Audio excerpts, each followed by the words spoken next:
any further ado, before that, a quick formal introduction on my end. My name is Mohammed Shoaib, and I'm a cybersecurity trainer certified from EC Council. EC Council is the leading organization for cybersecurity domain certifications. Okay, and the demo that we have today is on the first foundational course called Certified Ethical Hacking. Okay, and the version of this course that is running at the moment is version 11, the latest one. Okay. So again, before we get started, this is a common question that I usually ask students, again, to understand their perspective on this topic. So again, guys, don't worry, even if you don't know the answer, or if you're not sure about it, still just try to initiate, and let's keep the session a bit interactive and fun rather than just keeping it one-sided. So a quick sample question, like, according to you, in your perspective, what do you think hacking is? Anyone? Again, guys, don't worry, I am not asking for any definitive answers or exact to the point answers. Whatever comes to your mind, okay, whatever you think hacking is, please let me know. Anyone?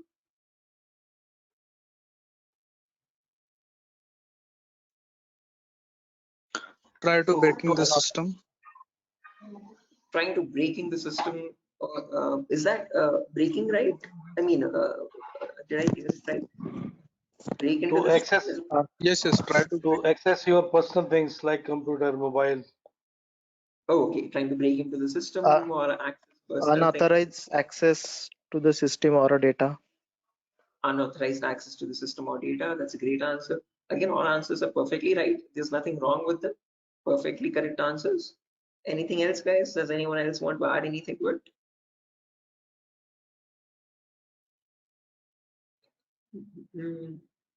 Right, perfect. No worries, guys. Thank you so much for those answers.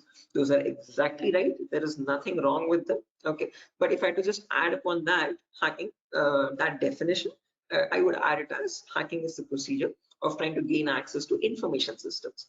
Okay, these information systems could be anything. They could be from as small as a mobile phone to as big as a web application server or a database or the cloud organization as well. Okay, and this is done without the permission or without the consent and knowledge of the person owning those systems. Okay, so if those systems belong to a third party person, that person does not know that someone is trying to gain access to their information or the data. Okay, and this is usually performed by hackers for their own benefit. So once they get access to the systems, they can steal the data, destroy the data, or sell the data as well to other third party vendors. Okay. Now, depending on this definition, we easily understand that hacking is a malicious job. It is a criminalistic task. If it is such a bad thing to do, why do we have a course called ethical hacking? Is the second question. Because ethical is something which is legal, which is allowed. And how can it stand beside the word hacking, which is completely contradictory? So to define ethical hacking, on the other hand, this is the procedure of trying to find vulnerabilities. Okay, a vulnerability is nothing but a flaw or a loophole in the information system. So usually manufacturers might make mistakes somewhere here or there in the coding of the application. Okay, so that gives rise to something known as weaknesses in the information system, or in technical terms, it is also called as vulnerabilities. Okay, and this vulnerability finding, or the process of trying to find these vulnerabilities, is done with the consent and permission of the organization. Okay, so this is done in order to report it back to the target, okay, or to the authority, so that they can apply the appropriate patch for it. And once a patch is applied, that vulnerability is closed. It closes the doorway for the hacker to cause any harm. So thereby, with ethical hacking, we're trying to increase the security of the organization rather than cause any harm. Okay, so that is the main difference, guys, between hacking and ethical hacking. Where in hacking, we are trying to find, again, the hacker tries to take advantage of those vulnerabilities and tries to get information access. But in ethical hacking, you're trying to find those vulnerabilities, you're trying to report them back to get them patched so that you can increase the security. Okay, so I hope these two definitions are clear, guys. Again, if you have any questions, or if you have any queries, or if you want me to repeat something, please do not hesitate to let me know. Okay, feel free to interrupt me at any certain point. Okay, so now, depending on these two definitions, guys, of hacking and ethical hacking, we can categorize the types of hackers. So basically, there's three types. There's someone known as a black hat hacker, a gray hat hacker, and a white hat hacker. A black hat hacker can also be termed as a cyber criminal who performs hacking for his own benefit, okay, or sometimes even just for fun, without asking for consent. On the other end of the scale, we have the white hat hacker. Okay, white hat hackers are also known as ethical hackers or penetration testers. These are the people who abide by the laws and policies of the organization, and they work hand in hand with them to find the vulnerabilities and report it back. They do that so that they can secure the infrastructure rather than causing any harm. Now, in between, there's a third category, also known as gray hat hackers. Now, from the name itself, you can figure out they have some qualities of the black hat hacker as well as the white hat hacker, hence a mixture. Okay, so like a black hat hacker, they don't ask for permission before finding the vulnerabilities, but once they find the vulnerability, they report it back to the organization. Okay, and that is done in return for a bounty. A bounty is nothing which benefits them. It could be a financial reward or a reputational reward, anything which benefits them or their careers. Right. So all these three types of hackers, whether it be a black hat hacker or a gray hat hacker or a white hat hacker, they perform hacking or ethical hacking in a certain number of steps. Okay. And those steps collectively are called as hacking cycle or cyber kill chain. Okay. Now let me list those steps out one by one so that we can have a clear picture of what the whole course is about, and then we'll briefly discuss about all of them. Okay, so you can ask your questions regarding those. Okay, so the first step that you perform in hacking cycle or cyber kill chain is known as information gathering. Now, certain organizations term this step in different names. They can also call it as reconnaissance or footprinting. Second step is known as scanning. It can also be referred to as enumeration. Third step is gaining access. Fourth step is maintaining access. And the last step is known as reporting or clearing traces. Now, the reason I've specifically mentioned "or" in the last step over here is because that is where it makes all the difference between the white hat hackers and black hat hackers. If you are a white hat hacker or an ethical hacker, you would perform the first 4 steps and then you would generate a report with all the vulnerabilities and the solutions for that and submit it to the organization. But if you're a black hat hacker, obviously you're not going to submit the vulnerabilities, but you're going to take advantage of them. You're going to attack the system, get access to the data, steal the data, and then remove all the evidences, which is nothing but clearing the traces or removing the footprints. Okay, so any questions or doubts, guys, up to this part before I proceed further into the technical part? Any queries or any confusion at the moment? Again, guys, I hope the audio and video is fine. Any issues with my audio or video? Okay. What is this enumeration, sir? Again, yeah, we'll be coming to that, guys. We'll discuss each of these steps one by one so you have a better understanding of what all of them are. Okay, at the moment, until now, here there are no questions, right? Because I guess there's some issues with the audio or video. Some people are exiting and rejoining again. Any issues, any technical issues with my audio or video at the moment? Okay, perfect. Sir, your voice is breaking. Oh, my voice is breaking. 1 second, guys.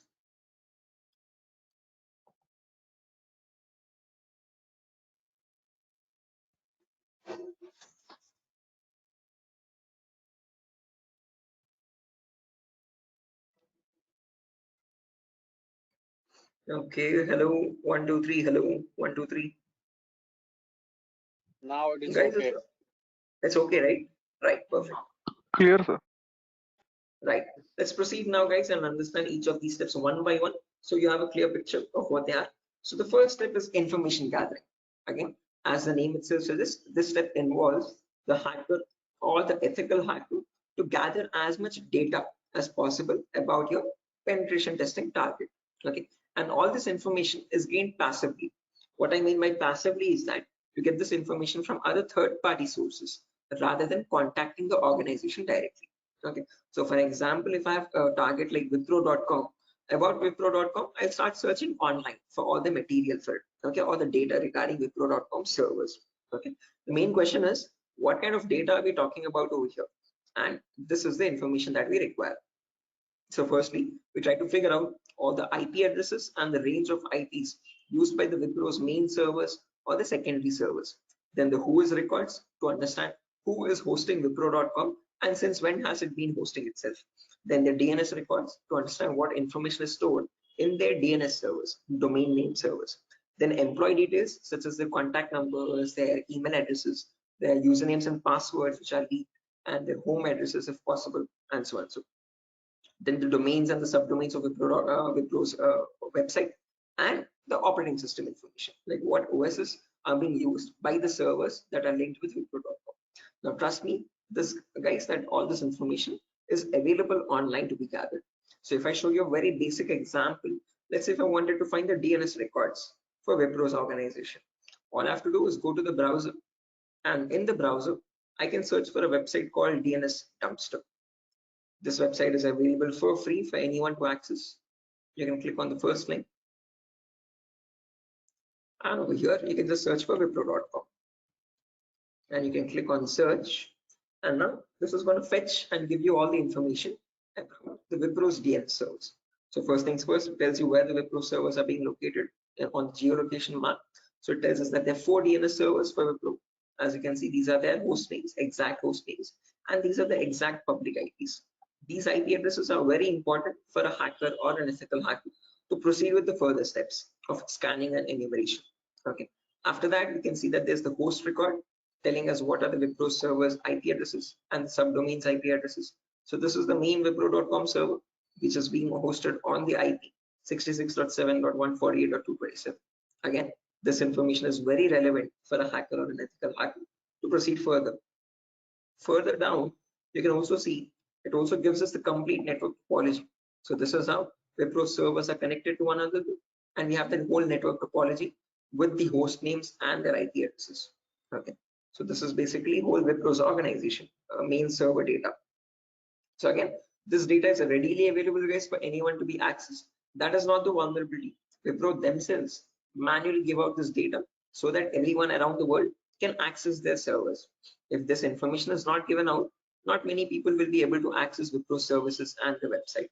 Okay, the giving out of information is not wrong over here, but not checking if the information that you're giving is secure or not is the vulnerability. Okay, so we have to see that whatever Wipro is disclosing, all these servers one by one are completely secure.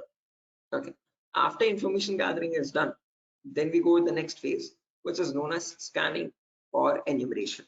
Now, one of you asked me what scanning or enumeration is. This is nothing but trying to get some extra information about the target by making active connections. What I mean by active connections is that you will directly connect to Wipro servers, and from them you will try to fetch the information. Okay. Similarly, when we talk about enumeration, that is about gathering as much information as possible about all the services that are running on the target organization. So in a Wipro's organization, you might have DNS servers, DHCP servers, SNMP servers, Telnet servers, SSH servers. These are the multiple servers, multiple web servers, or multiple other organizational servers. So about each of that server, you need to get information, like what version of services are they running and what applications are they running. So enumeration is trying to gather information about all these servers one by one by making active connections with them. Okay, so you're directly going to ping those servers and you try to fetch the information from them directly rather than contacting any third-party organization. Now, when we talk about scanning or enumeration, there are 3 types of them. There's something known as network scanning, then port scanning, and then finally vulnerability scanning. In network scanning, we can try to figure out on the target network what all devices are active. Okay, so what operating systems are they using, what servers are available, what client operating systems are there. So trying to understand what all devices are they using, IDS, IPS, routers, switches, what all devices are there. On those devices, then you perform port scanning. Port scanning is where you try to figure out what ports are open, and on those ports, what services are there running. Okay, what applications are there running. Then finally, you perform vulnerability scanning to figure out on those services, are there any vulnerabilities? Are there any weaknesses that you can attack on? So during this phase, we'll be using 2 important tools called Nmap and Nessus. So if I just search for enable Nessus over here, this is the tool that is used in organizations as well. So if I click on the first link, as you can see, this is Nessus Professional. If I click on buy, it's around $4,000 for 1 year subscription. Okay, quite an expensive tool, and this is the same tool that is used in real-time scenarios. So we'll be working on the same tool in our classes as well. We'll try to understand how to use this tool and how to run or perform vulnerability scanning. The reason why I'm showing you all this is just to make you understand that we will be using real-time scenario tools. Okay, whatever is used in organizations at the moment, we are up to date with those tools. Okay, after if I show you example, as you can see, I have the Nessus installed on my system over here. I'll show you how you can install on your system as well, and you can see you can perform various types of scans, and once you scan a system, it shows all the vulnerabilities one by one, the critical vulnerabilities or medium vulnerabilities, information based vulnerabilities. Again, don't get too confused, guys. We'll again learn how to understand this report. What are these vulnerabilities? What are these different levels of vulnerabilities? We'll understand all that. Okay, but basically Nessus is a tool which can perform network scanning or port scanning and try to understand what vulnerabilities are there on each and every system. So this is an automated tool. We'll learn how to perform automated testing and get a report from it. Once you get a report, you need to perform manual testing also. Okay, and that is nothing but our next phase, which is gaining access. Okay, so this is a huge concept. It covers a vast variety of topics, guys. We'll discuss them one by one. Okay, so the first topic that we'll be learning in gaining access is system hacking. So in system hacking, we'll understand how we can crack or bypass a Windows operating system password. So if you have Windows 7 or Windows 8 or Windows 10 or Windows 11, does not matter.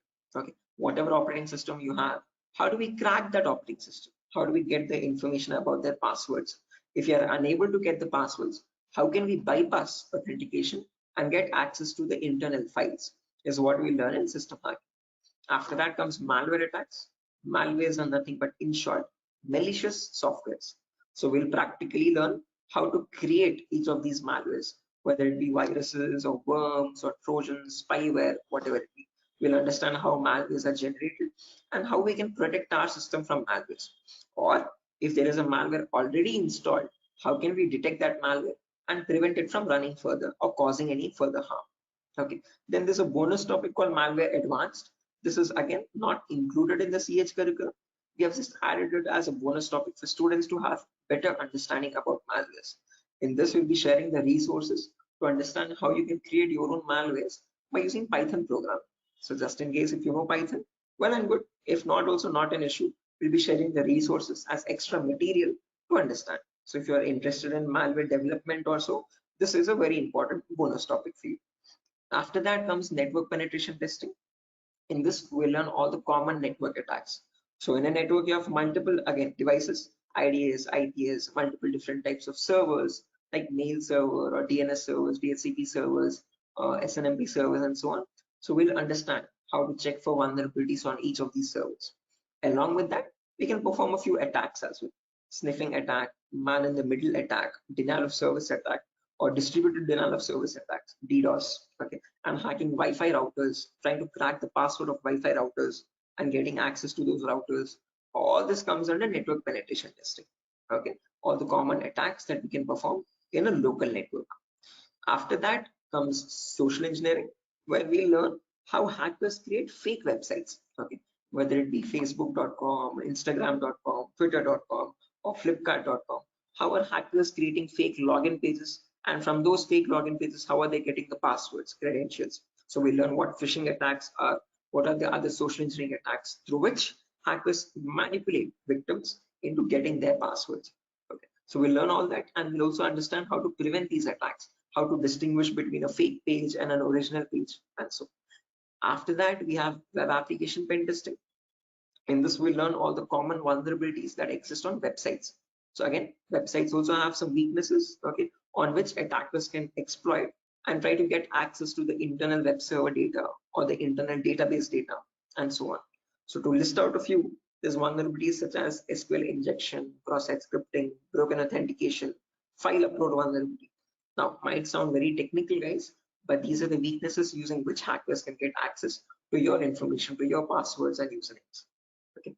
After that, finally comes hacking mobile phones, where we learn how we can hack an Android phone and get access to that Android phone remotely. After gaining access is done, then we have maintaining access and maintaining access, reporting and clearing traces, where we learn how we can maintain persistent connections. So if the target is restarting his system or shutting it down and starting after a very long time, how do we get access to that data? How do you still stay connected to the victim machine is what we learn in maintaining access. After that comes reporting of creating traces, where I'll show you how you can generate a report and submit to your client or submit to your organization, or how do you remove the evidences. So this course is designed in such a way where we learn both the perspectives of a black hat hacker as well as a white hat hacker. Okay. And it's designed in a completely practical way, no theoretical nonsense. Every day we'll have a class for 1 hour where the first 20 minutes we'll discuss the theoretical part, understanding what that attack is or how to prevent that attack. And then the remaining 40 minutes we'll discuss the practical part of it, okay, with real-time scenario tools. To list out a few tools, we'll be using this tool such as Nessus, we'll be using Nmap, we'll be using Burp Suite, we'll be using the whole main Kali operating system, okay, which I have over here, as you can see. Okay. Before that, let me show the course content as well, guys, very quickly. So yeah, this is over here, the course content for the whole course. Okay, and the course is for a duration of 35 days, where we learn from the very basics itself. So most of the students ask this as a question, like, sir, are there any prerequisites? Do we need to learn something else separately? No, this course is designed in such a way where even a 10th standard student can come and learn the course for, without any trouble. Okay, because all the prerequisites are included in the course itself. So before we dive into the advanced concepts, there's a few prerequisites which we will cover. The first few introductory classes. First things first, we learn about networking basics. We learn what IP addresses are, what are IPv4 addresses, what are IPv6 addresses, what is a DNS server, what is DHCP server, all the important protocols, what is TCP protocol, what is UDP protocol. We'll discuss all that in networking basics. Then we'll jump into virtualization. Okay, virtualization, because as you can see over here, I'm running my Windows 11 operating system. On top of this, I'm running my Kali OS.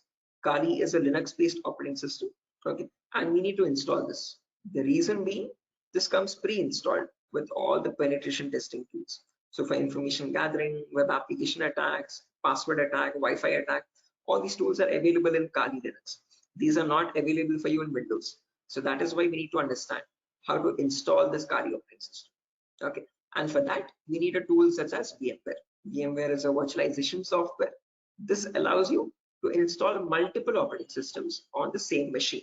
So I have my Kali OS, I have my Windows 7 OS. All of these are running on my Windows 11 operating system, as you can see. Okay, so on my Windows 11, I can run my Kali, Windows 7, whatnot, as many operating systems as I want.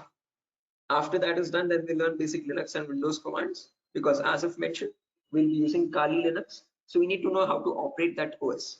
Okay, so we'll understand what the basic Kali commands are. We'll get familiar or comfortable with the Linux environment, and then we'll dive into the advanced concepts. Okay, so there's a few extra concepts there mentioned as well, as you can see over here: cryptography, reverse engineering, IoT, cloud security. These are not mentioned in the presentation for us, but these are all the topics that we'll be covering. Okay, the whole course duration is around 1 month, guys, 30 to 35 days, and we'll have a class from Monday to Friday onwards for every day for 1 hour. Okay, and the timings will be same. We'll have timings at 8 p.m. Every class will be recorded, and you'll be getting the recordings as well online, which we will have permanent access to. So just in case if you're missing out any class, you can access the recordings whenever you want. Okay, if needed, we can take backup classes as well on Saturdays and Sundays, just in case if there's a lot of absence. Okay, so yeah, that's that, guys. A quick introduction on what the course is and how long the duration of the course is. If you have any questions, you can shoot at me right now.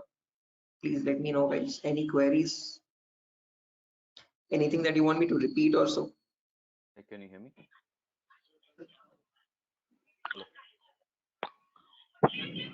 Hello. Yeah, hi. Sir, why we use that websites that you show before this PPT? Sorry, Yogesh, I didn't get your question. Can you please repeat?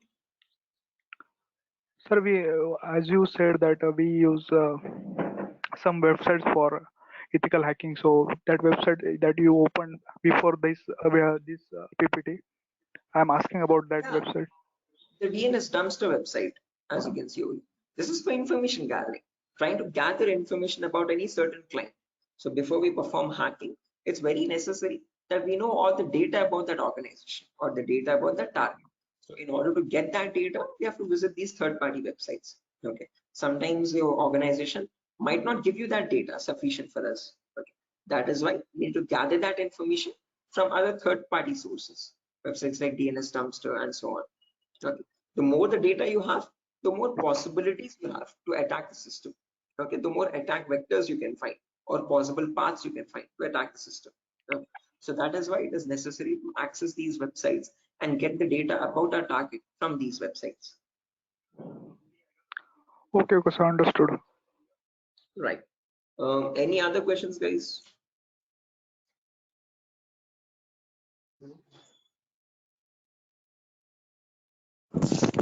Sir, which type of penetration testing we are going to learn here?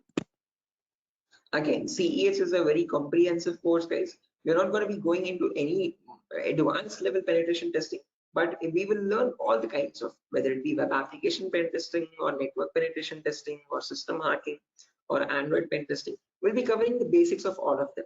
This is a course designed for people who are completely new to cybersecurity, and we can't leave out any endpoint. So we need to understand how to perform network security testing. We need to perform web security testing, Android security testing as well, and Windows or Linux security testing as well. So we'll be learning all of them one by one. Okay, we'll be covering each and every endpoint that is left, as you can see over here in the course content. Okay, but as I've mentioned, we won't be going in depth of all of them. We'll learn how to check for security vulnerabilities, basic vulnerabilities, and how to remediate them, how to remove those vulnerabilities. Okay, if you want to learn about any advanced after CEX is done, then you can go with advanced courses such as web application pen testing for bug bounty. This course is specifically designed only for website security testing. So in this, we'll be going with OWASP Top 10. Okay, this is an organization which gives you the list of necessary vulnerabilities that you have to test for, and this course only focuses on web applications, nothing else. Okay, so after CEX is done, then you can choose a specific domain, and depending on your interest, you can choose your specialization. Okay, whether it be website security or Android security or network security or cloud security and so on. So Okay, sir. Thank you. right. Any other questions, guys? No, sir. Right. Okay. After So course completion, certification provided. yes, if anyone is interested in writing the CEH certification as well, we provide support for that also. There's complete pass guarantee. So I usually handle the certifications myself. So if you're planning on writing a So this is certification, job guarantee. this is what? Sorry. Job guarantees. Sorry, I didn't get you guys. Can you please repeat that? Hello. After this course, his job is. He's asking a Oh yeah, placement yes, assistance. job assistance. Again, guys, at Durga Soft, you're not going to be providing any confirm guarantee that we'll be placing you in an organization, but we'll be sharing your resume once you forward it to our consultancies. Okay. So in the price of 8,000 rupees, we are only including the course content with the course completion certificate. And if you're planning on writing a certification, we will give you certification support as well. Okay. So at that price of 8,000 rupees, we are not in contact with the complete job placement facility, but we do have few consultancies where we can give you your resumes too. Okay, once you're done with the resume preparation, I'll be helping you out in understanding how to create a resume as well, depending on a cybersecurity profile. I'll be also sharing the common interview questions, and I have a few references as well to whom I can forward your resumes. Okay, and again, we will be giving you the interview calls, and you can start attending interviews over there. Okay, again, it depends on your skill set and your practice on how well you do the interview. So we don't guarantee anything, but we will definitely show you where you can start applying.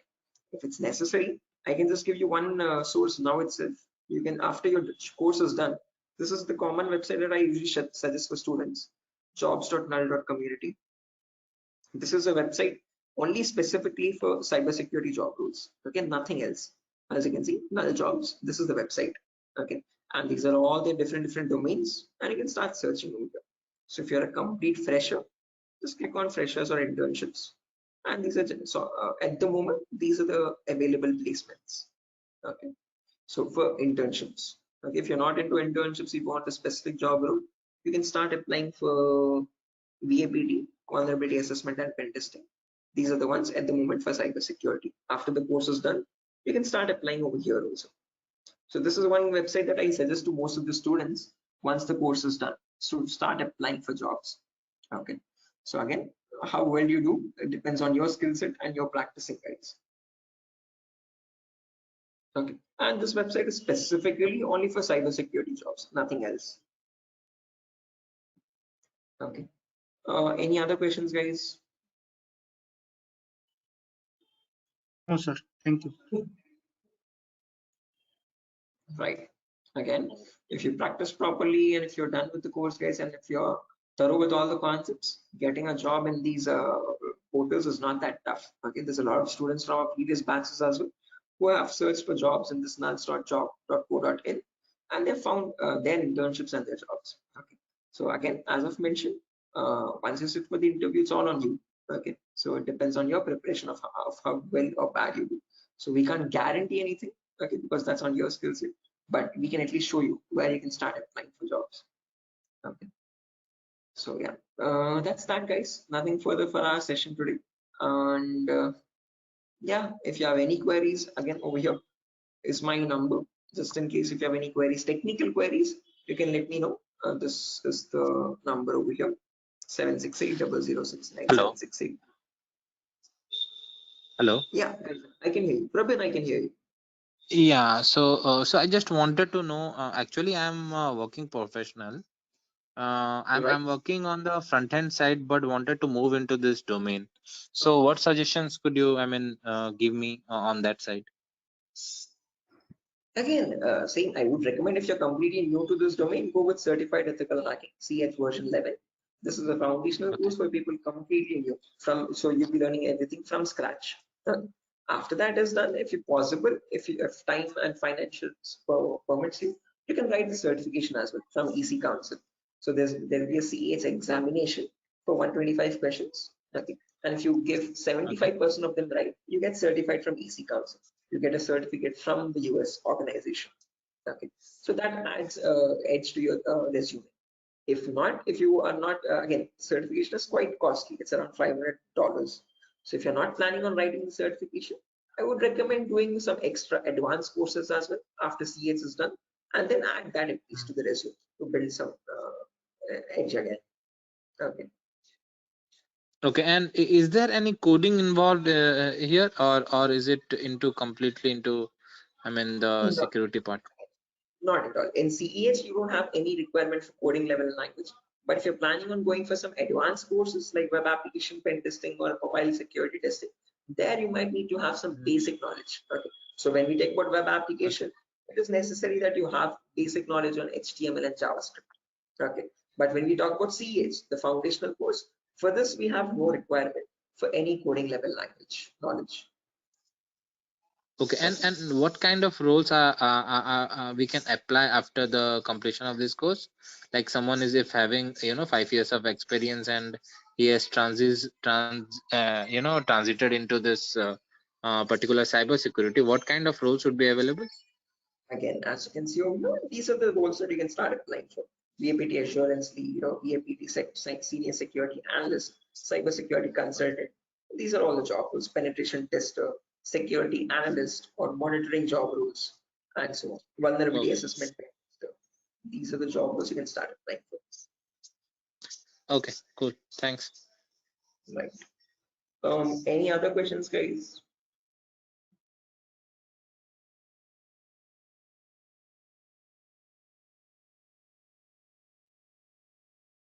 Right. Assuming there's no more questions, guys. So yeah, that's that for a session. Nothing further. Again, we'll be starting the course from Monday onwards, guys. Tomorrow and day after tomorrow, we'll be having the same demo. So just in case if you have joined late also, you can join tomorrow as well at the same time. And if not, you can directly join the course on Monday. Okay. If you have any further technical queries, guys, here's my contact number as I've mentioned already. Although if you have any queries regarding the course date or again course fees regarding that, you can contact the institute. Okay. So yeah, that's that, guys.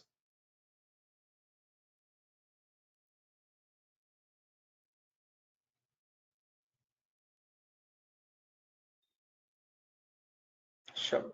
So I'm gonna be exiting, guys. I hope you have enjoyed the demo. And yeah, if there's any queries, please do let us know how we can help you. Okay. Have a good day, and I'll see you soon. Bye bye.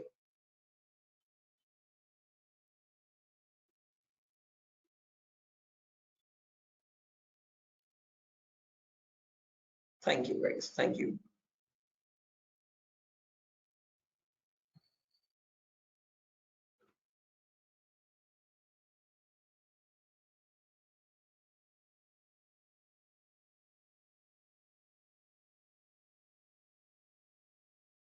Okay. Hello, guys. Can you hear me now? Biswajit Singh, Rakesh, Ravikiran, Maman, Shiva, Sujata. I hope I'm audible now, guys. Yeah, Biswajit. Can you hear me now? Yes, we can. Right, perfect. So let's just wait for 2 more minutes, guys, for the other people to join as well. And then we'll be starting the session. Until then, if you have any queries or if you have any questions before we start the session, you could please let me know.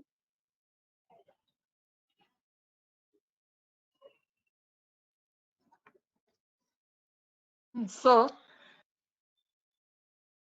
Yes, I excuse can me, hear sir. you. Yeah. So is this the same demo was on Sunday?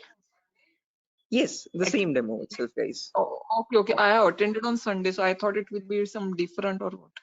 No, it's the same demo, guys. A shorter version of that same demo.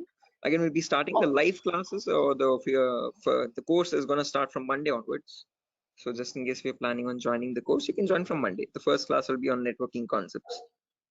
Okay, thank you, sir. Tomorrow as well, we'll have one last demo.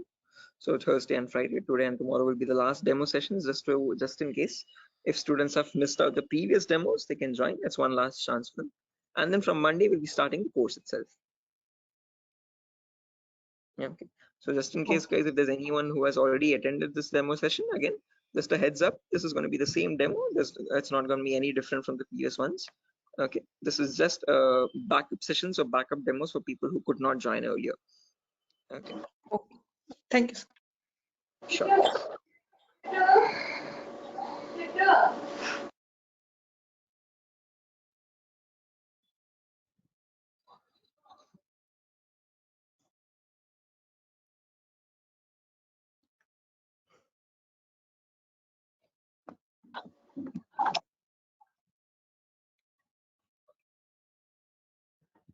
Sir, it means I can directly join on Monday because yesterday I was also present.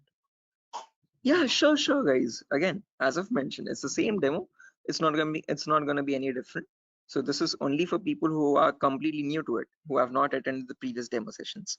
So if you have already attended the demo session, guys, you can join back on Monday itself directly. Okay, and the timing will be same at 8 p.m. Same time, 8 o'clock in the night. Okay, sir. Thank you. Sure. Okay, guys, so let's get started without any further ado. Before I get started, a quick formal introduction on my end. My name is Mohammed Shoaib. I'm a cybersecurity trainer certified from EC Council. EC Council is the leading organization for cybersecurity domain certifications. Okay, and one of the courses that it provides for people who are completely new to this domain is Certified Ethical Hacking version 11. This is the latest version of the course that is running at the moment, and this is a course designed in such a way for people who are completely new to this domain. So if you have no knowledge about what cybersecurity is or what hacking or ethical hacking is, this is the course to get started with. Okay. So before I proceed further, this is a common question that I usually ask all the students just to understand their perspective on this topic. So again, guys, let's keep this session a bit interactive and fun. So my first question to you is to understand what your perspective is on hacking. So again, not asking for exact definitive answers, guys, but just to understand your view on it. Okay, so whatever comes to your mind, please do let me know. In your terms, what do you think hacking is? Anyone?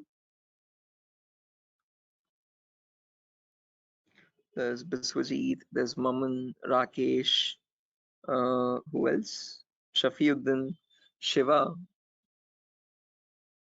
Hello. Yeah, Biswajit, I can hear you. Sir, actually, according to me, hacking means to hack the information of organization or any systems. Right, yeah, hacking information or getting access to the information of organization systems. That's a good answer, Biswajit. Anyone else, guys, who wants to add anything to that? That's a perfectly right answer. There's nothing wrong in it at all. Perfectly all right. Any other additions to that, guys? Anyone who wants to append anything to that answer?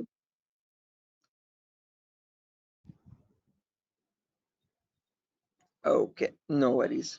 Shiva, you were about to say something? Your mic was unmuted for a while. Did you have an answer?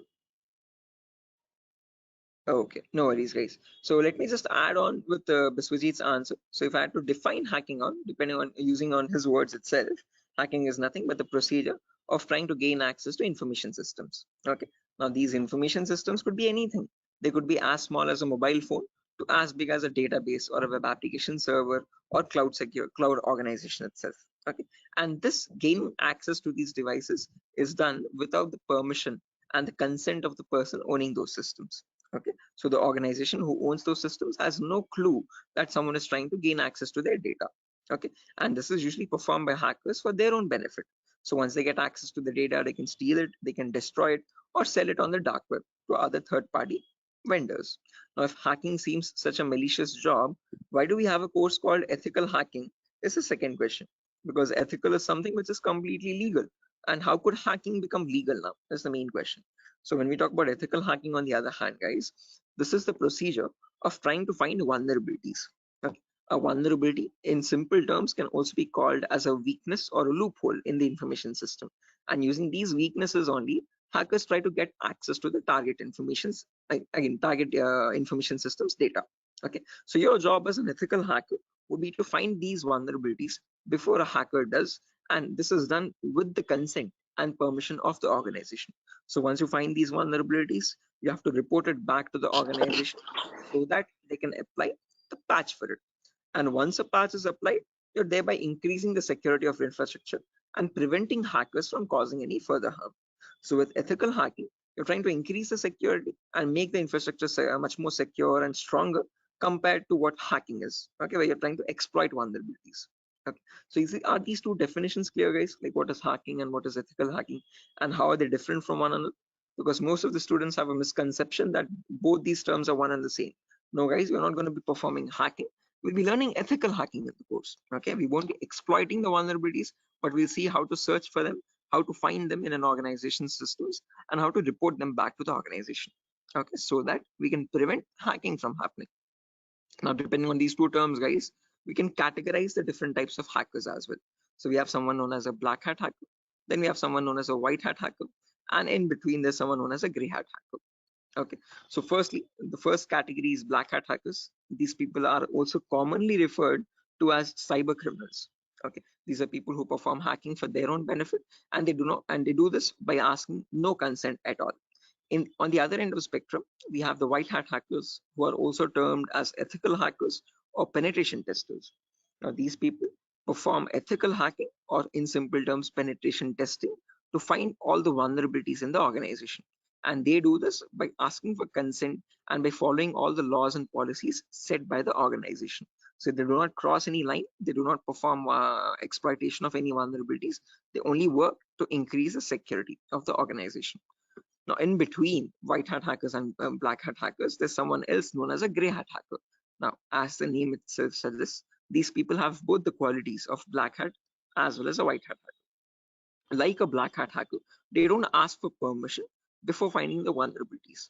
But once they do, once they find a vulnerability, like a white hat hacker, they report it back to the organization. Okay, they don't take advantage of it, they don't exploit it and try to attack the system, but they report it back so that they can help the organization. But it's a give and take relationship, so it's a there's kind of a bargain over here. Okay, the catch is that these gray hat hackers ask for a bounty in return. Okay, a bounty is anything which benefits them, so they could ask for some prize reward, or they could ask for some reputational reward, anything which benefits their career and profile. Okay, and that is why, in simple terms, they are also known as bug bounty hunters. They find bugs in return for a bounty. Okay, so they are hunting for bugs. Okay, now all these three types of hackers, whether we take black hat hackers, gray hat hackers, or white hat hackers, they perform hacking or ethical hacking in a certain number of steps. Okay, and they follow a procedure, a systematic procedure. That systematic procedure is known in simple terms as hacking cycle or cyber kill chain. Okay, various organizations categorize these steps into various numbers, but if I had to summarize it up, there are 5 important steps in hacking cycle or cyber kill chain. Whether you take a black hat hacker or a white hat hacker or any kind of a hacker, he needs to follow the same procedures as well. Okay. Now let me list them out first, and then we'll discuss in detail about each of them, so you have a clear picture of what the whole course is about. Okay. So the first step is known as information gathering. It can sometimes also be referred to as reconnaissance or footprinting. So they are one and the same term, guys. Don't get confused. Various organizations use various terminologies, but whether you hear information gathering or reconnaissance or footprinting, all the three terms are one and the same. After that, you have scanning, which can also be referred to as enumeration. Then you have gaining access, then you have maintaining access, and then finally there's reporting or clearing traces. Now, the reason why I've mentioned or over here in the last step in capitals is because to make it a note to understand that this is the only step where you have a difference between black hat hackers and white hat hackers. Now, whether you are any kind of a hacker, whether it be black, white, or gray, the first four procedures are to be followed mandatorily. So you have to follow those first four procedures in the same order. After that, in the end, what changes is the last thing that you do. Okay, if you're a white hat hacker, you would definitely report all the vulnerabilities that you have found with the remediations, with the solutions to remove those vulnerabilities. If you're a black hat hacker, definitely you're not going to be giving any solutions, and obviously you won't be reporting it, but you will try to remove all the evidences. So whatever harm you have caused, whatever data you have stolen, you might leave some footprints here and there. Okay, so that is why it's very necessary that you remove or clear those footprints so that you cannot be traced out and you stay anonymous. So that is known as clearing traces in simple terms.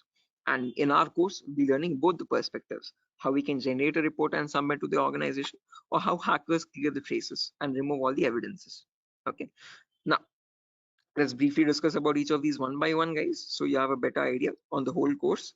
But before that, any questions, guys, for anyone?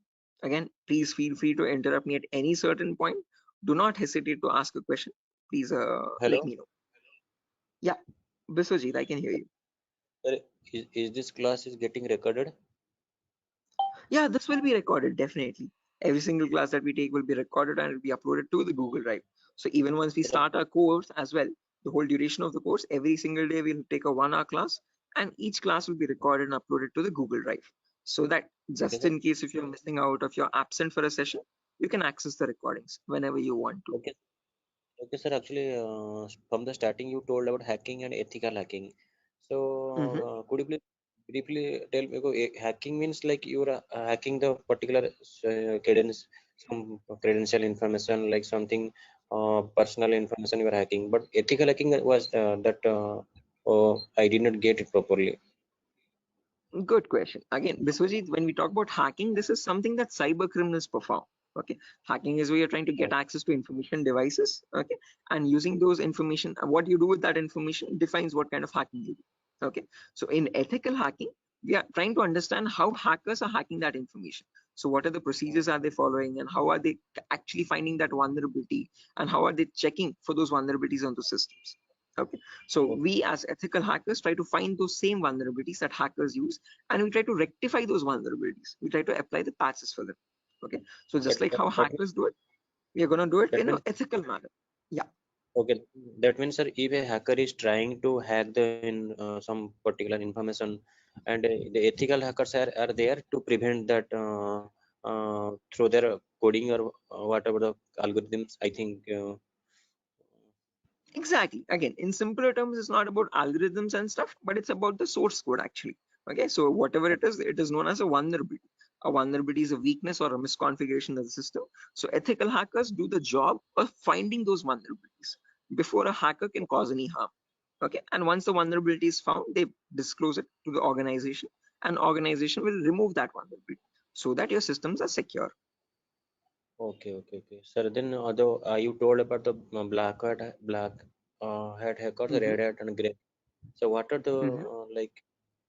what are the job responsible of the three hackers? Again, yeah, I'll be coming to that as well, Biswajit. So when we talk about ethical hackers, we have a certain few job roles that we can apply for.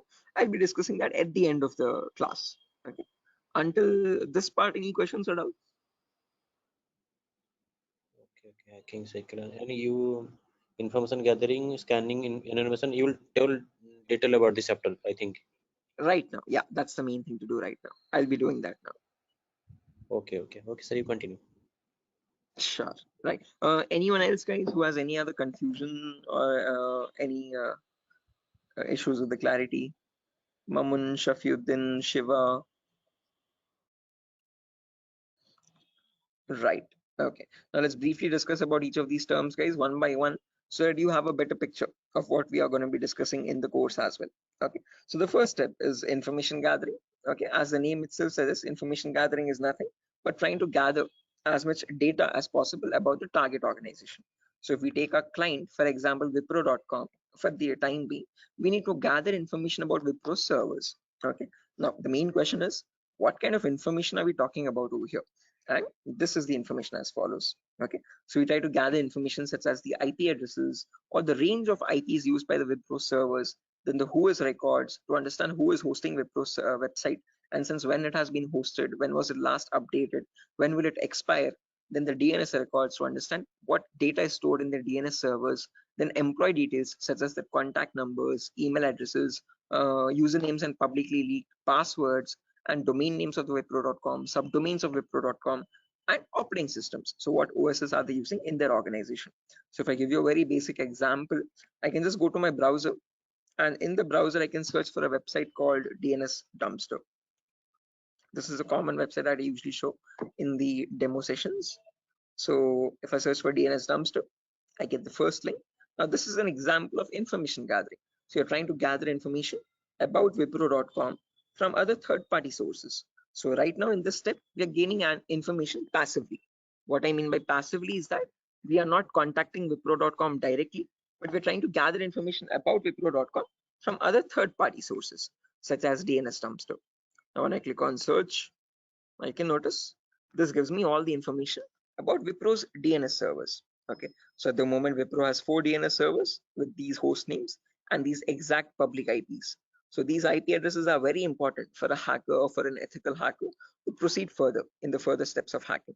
Okay, after this information is given out, we can see the mail servers, we can see the DNS servers, we can see all the host records, which are nothing but the main servers of Wipro.com, the main domain name and the other subdomains, and their exact public IPs. Scroll down much further and you can see the whole complete network topology. So this is how Wipro's servers are connected to one another. Okay, so these are all the servers of Wipro. Okay, the main domain and all the subdomains, and the mail servers also, mail or DNS servers. Okay, so this gives us complete information of all the endpoints that you have to test for complete security of Wipro. Okay, now this information is given out by Wipro itself. It needs to be given out. It is mandated so that people can access their services. Okay, what that is not the vulnerability, guys. Giving out the information is not the vulnerability, but not checking if each of these endpoints are secure or not is the vulnerability. So a pen tester or an ethical hacker needs to check for each and every endpoint and see to that that on each of these servers there are no unnecessary ports running or unnecessary services running which are having vulnerabilities. Okay, so now next comes the scanning phase. So after you gather information like this about a target organization, then we go with the scanning phase. Okay, scanning is where we get some extra information by directly contacting the servers. Okay, so to gather more information by making active connections with the direct target. So in this phase, we'll be using 3 types of scanning. There's network scanning, port scanning, and vulnerability scanning. In network scanning, we try to figure out on the target network, on the target organization, what all devices are being used. So if we take Wipro, for example, in Wipro's company or in Wipro's office, what all devices are being used? What servers are they using? What firewalls are they using? What IDS, intrusion detection systems or intrusion prevention systems are they using? And what all services are they using? DNS, DHCP, and so on and so. Okay, once we know that, then we perform port scanning to figure out all the services as well and their version details. So if they're using DNS service, what version of DNS are they using? If they're using mail services, what mail services are they using and what versions are they? Okay. Finally, perform vulnerability scanning to find the weaknesses on those servers. So if there's any application with an inbuilt weakness, or if there are any misconfigurations like weak password or default unnecessary ports open, all that comes under vulnerabilities. So we scan for vulnerabilities by using some automated tools. Okay. So if I go to the browser now, I can show you one of the very important tools, which is Tenable Nessus. So this is the same tool that is used in organizations, guys. As you can see over here, quite an expensive tool as well. If you click on buy, You can say it's around $4,000 or so for 1 year subscription, and we shall be using the same tool in our lab setup in our classes. So let me show you how the tool looks like. Admin password. Yes. So again, default password, default credentials, policies, scan templates. So this is how your Nessus tool looks like, guys. So this is capable of performing your network scan or port scan or vulnerability scan, and gives you the list of vulnerabilities. So once you perform a scan, it shows you in your network whatever devices are there, what vulnerabilities are there on those devices. So it categorizes the weaknesses on the system in 5 levels: information, low, medium, high, and critical. So if a company has any critical vulnerabilities, it means hackers can easily get access to their servers. Okay, so we'll understand how to perform vulnerability scanning, how to know if a system has any vulnerabilities, and if hackers can hack their organization so easily.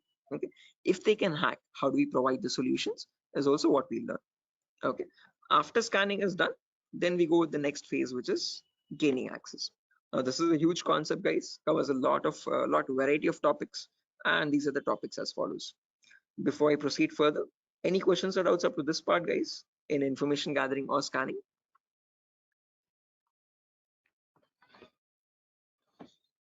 Biswajit, Mamun, Shafiuddin, Shiva, please do not hesitate, guys. If you want me to repeat something, I will definitely do. Sir, Yeah. Sir, please repeat that first part. Which one? Like before gaining access, you told us some gathering information. Like I understood that, what if their system in vulnerability in the system, so hackers are easily hack that system. So I understood somehow. Oh yeah, in information gathering, again, Biswajit, as I've mentioned, we try to gather information from other third-party websites. So there's websites like DNS Dumpster, Hunter.io. So from other third-party sites, we gather information about the target. After that, then we perform scanning. So we directly get access to target servers or whatever target it is, whether it is Wipro.com or so and so. Okay. And in their target organization, we perform the scanning to figure out in their network what devices have what vulnerabilities. So in my local network, I have scanned for 3 devices, and in each of these devices, I can see the weaknesses on each system. Okay. Tells you what the weakness is. Okay. If there's an unsupported OS, what is the solution to remove that vulnerability, and what can be performed with that vulnerability. So this scanning tool gives you that up-to-date information. Okay, so this is all this all comes under automated vulnerability scanning. Okay, so this is something that you always perform in an organization to test for vulnerabilities on different systems. Okay, it's a software. Yeah, it is a software. This is the Nessus tool. The Nessus tool is nothing but a software that we have. Okay, sir. Right, so this is the same tool that is used, the same software that is used in organizations as well. Okay, and we'll be running in real-time scenario. Whatever tools that are being used, we work on them in real time. Okay. So yeah, now proceeding further, after all this is done, then we go with the gaining access phase. This is where we try to perform various kinds of attacks to get access to the systems. Okay, once we perform the scanning, once we know that these are the vulnerabilities on which you can attack on, next part is nothing but to attack directly, which is nothing but penetration testing. So in this, as I've mentioned, there's a huge set of topics. Okay, so let me discuss them one by one. So first topic that I will be discussing is system hacking. So in system hacking, we learn how we can hack or crack or bypass a Windows operating system password. So whether it be Windows 7 or Windows 8 or Windows 10 or Windows 11, doesn't matter. How do we crack or how do we bypass the password is what we learn in system hacking.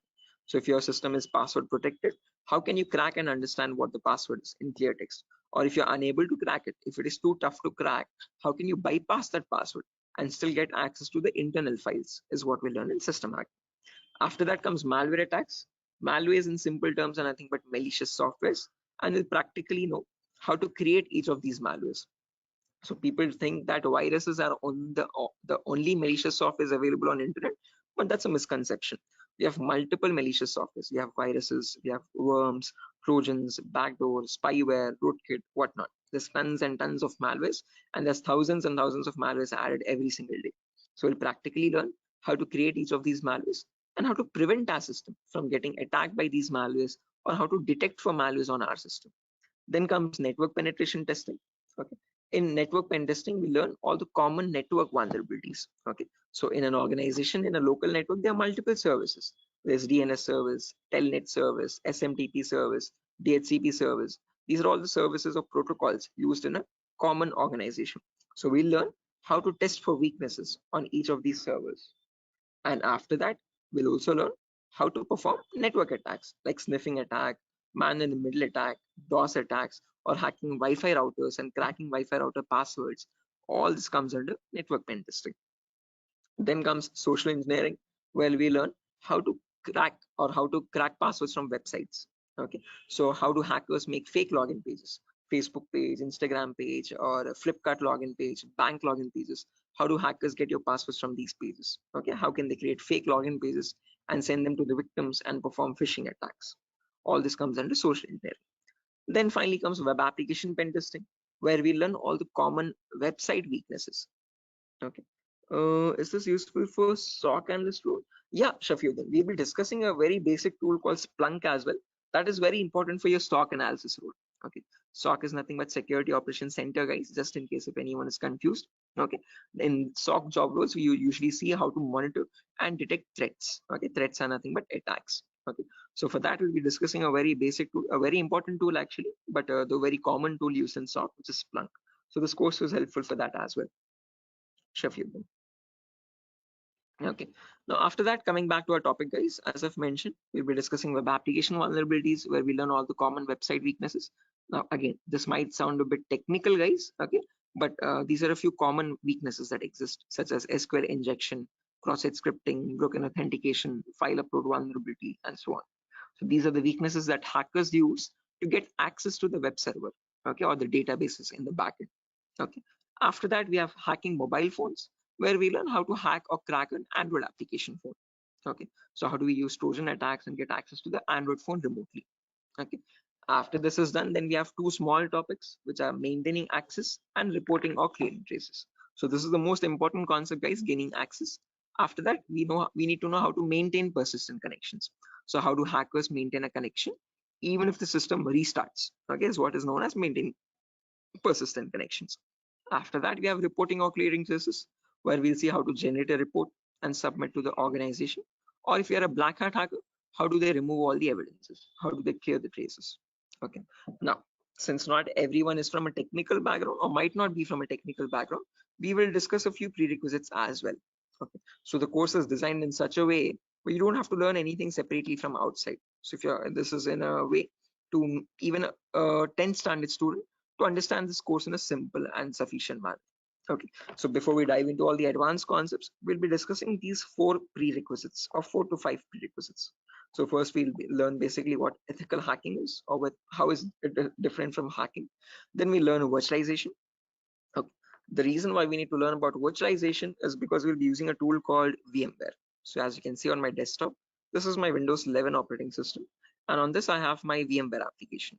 Okay, this VMware allows me to run multiple operating systems on one single machine. Okay, so as you can see, I can run my Kali OS, I can run my Windows 7 OS, Ubuntu OS, and so on and so.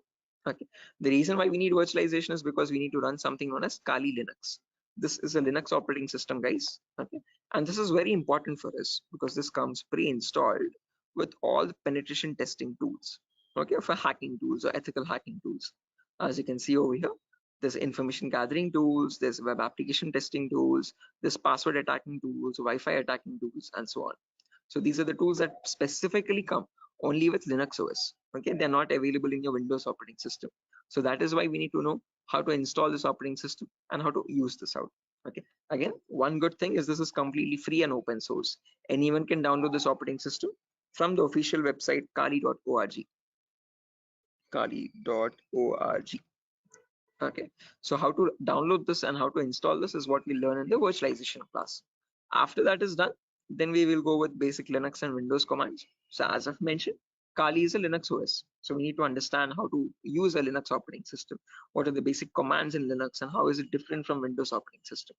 After that, we learn basic Windows server configuration, how to configure a DNS server, how to configure a web server in Linux, in Windows OS. Okay, and after all that is done, then we go with the important concepts. Okay, information gathering, scanning, enumeration, then gaining access, maintaining access, all that comes after that. Okay, so until these concepts are done, then you'll be ready for all the advanced concepts. So this is designed in such a way where you don't have to learn anything separately from anywhere else. Okay, so after that, again, there's a few bonus concepts as well, guys, such as cryptography, reverse engineering, IoT, cloud security, Splunk. So these are not included in other institutes. Okay, these are a few concepts that we have specifically designed in such a way so that you can proceed further and learn advanced courses as well if you're interested. Okay, so yeah, that's that, guys. Again, one last thing, the whole course is for a duration of 1 month, where you'll have classes from Monday to Friday every day for 1 hour. Okay, and every class will be recorded and it will be uploaded to Google Drive. So just in case if you're missing out any classes, you can access the recordings as well. Okay, so yeah, that's that, guys. Any questions on your end? Yeah, Biswajit, you were asking me one question, asking about the job roles, I guess. So once you're done with the course, you can start applying for job roles like SOC analyst, vulnerability assessment tester, or penetration tester, or again, security engineer, and so on. So, okay. So these are the job roles that you can apply for once you're done with the course. Actually, I have taken this course on. I was just learning this course just to get a job in that ethical hacking, like information security, and in any IT company. So actually, sir, as I came to know that, sir, is there any like coding algorithm required to just like to do such kind of activity in Good ethical question. hacking? Great question. This is a very common question that is frequently asked by students, that do we need any coding knowledge required for this course? Definitely not. So, sir, in CEH we will be discussing again. We will be primarily focusing on Linux operating systems. So we need to know how to use a Linux OS properly. Okay, so that is the only requirement which we will be learning throughout the course. Okay. Other than that, you do not require any coding level language knowledge at all. Okay, so coding or development knowledge is not at all necessary. Wherever it is, we will be discussing that basic necessity of it. Okay, so there are certain topics where we have a topic called malwares. So in this we learn how to create malwares. Okay, so in that one topic will require basic coding language knowledge, but again, that itself I will myself be teaching it. Okay, so you don't need to learn anything separately from anywhere else. And other than that, this one topic malware, we won't be using coding language at all anywhere. Mhm. So, Ajay, so actually, I am doing job in Linux support, like technical support. That's great. This is going to be a lot easier for you then. Mm. So actually, that's why I want to change my career, change my like next job into information security on the doing ethical hacking courses. Yes, I one more thing that, sir, is there is it necessary to get the certification on ethical hacking, like you have done something Right. hack? Again, it gives an edge, Biswajit. It's better to have a certification. If you're not going with certification, I would recommend you learn a few extra courses as well. Okay. After certified ethical hacking is done, then go with one advanced course, one specialization course like network security or web application security or so and so. So that will add you some much more value to your certification. Okay. So into your resume actually. Okay. So it's better to have certification, but if you're not having certification, just to increase or broaden your skill set, learn an extra course after CH in cybersecurity itself. Okay, there's many streams. Okay, we provide web application security as well, testing. So you can join this course as well, just in case if you're not doing a certification. Okay. Okay, okay, okay. So after that, web application security is another course. Yes. Okay, okay. Okay, so in this syllabus, sir, what we will learn totally, overally, what we learn, how much we can work in a company?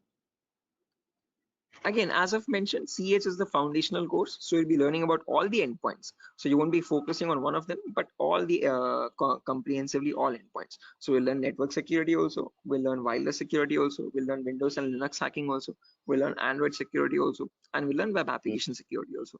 But in CH, one thing is you are going to be like a master of, jack of all trades, master of none. So you're not going in deep, you're not specializing in any one of the fields, you're learning about all the fields. After that, you can choose one specialization and you can focus on that.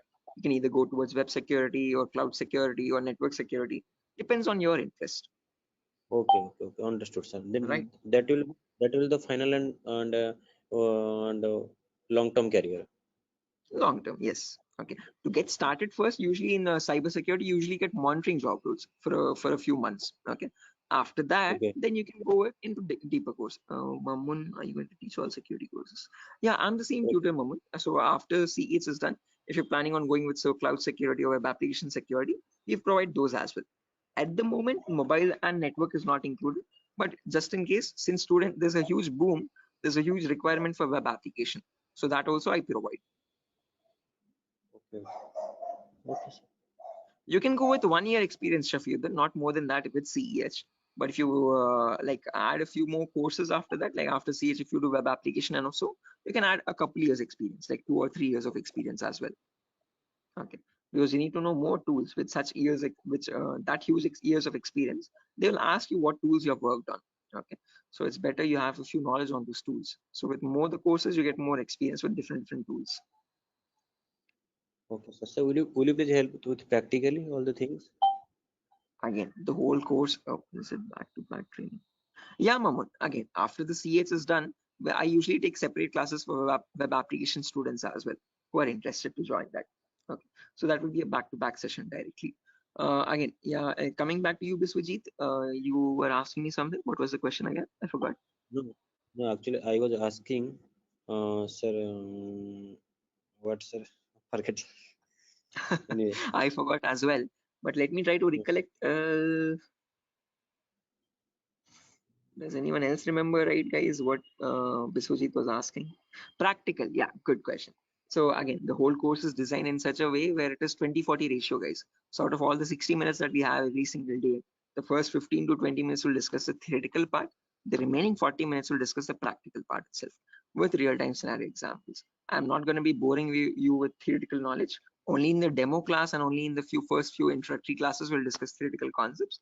Once we start from the information gathering, everything is going to be completely practical based. Okay, with tools that are used in real-time scenario. Are you teaching cloud security? Yes, I teach cloud security as well, Biswajit. Okay, but again, as I've mentioned, that is usually taken up after CH is done. Okay, so we'll discuss on AWS security and again, mostly on AWS itself. Actually, I wanna make my career into that like cloud security part.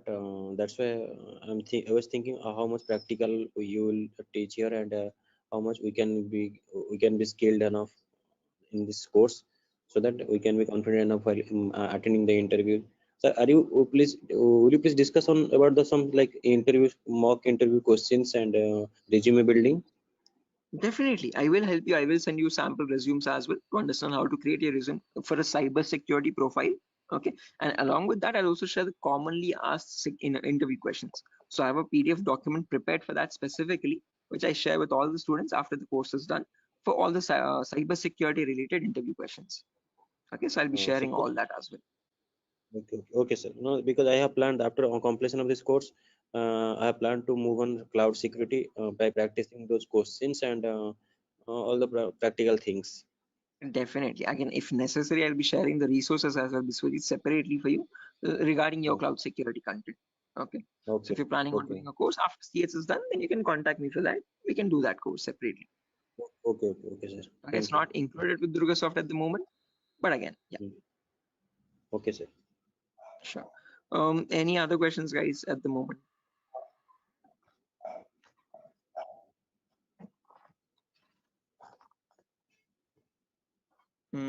Okay, assuming there's no questions, guys, I'll be ending the session over here. And yeah, that was great interacting with you guys all, Biswajit, especially with you because you have asked a lot of questions. So I hope everything is clear and you have no more unresolved queries. Okay, and now yeah, I understood. I will follow that like recording also. If I got any doubts and demo sessions, I will ask you in the next class. Definitely, sure, definitely. Again, guys, if necessary, here's my contact number as well, 76800696768. If you have any technical queries, you can contact me over here. If you have any queries regarding what other technology we should know. Again, Mamun, as I've mentioned, it's better to have Linux knowledge, Linux commands knowledge, and how to use a Linux operating system, and basic networking knowledge. What are IP addresses, what are IPv4, what are IPv6 addresses. If you do not know these also, as I've mentioned, all these are included in the course itself. So these are the prerequisites which are required. But again, I have included them in the course just in case if you're not familiar with them. Okay. So there's no prerequisite for joining the course. All you need is a good laptop to run the practicals. Okay. Minimum requirement would be at least an i3 processor, oldest to oldest i3 processor, and minimum to minimum 6 GB or 4 GB RAM. If you have 8 GB, that is recommendable. Okay. Recommended. But if you have minimum 4, it might hang a bit, but it will work. Okay. So one important requirement is you need a laptop or a device for practicing, because we have a lot of practicals in the course. Okay. So other than that, nothing else is required. Okay. Just interested mindset and a device to practice on. Those are the only 2 requirements for this course. Nothing more. Okay. All right. So yeah, that's it, guys. Nothing further for the session today. If you're interested to join the course, you can join this from Monday. We'll be having the first class on Monday for networking concepts. Okay. And after that, yeah, tomorrow as well, there's another demo session. So just in case if anyone is planning to join the demo again, you can join it tomorrow at the same time. If not, we'll be starting the course from Monday itself directly. Okay, thank you, sir. Okay, guys. Good day. Thank you for joining the session. It was great interacting with you.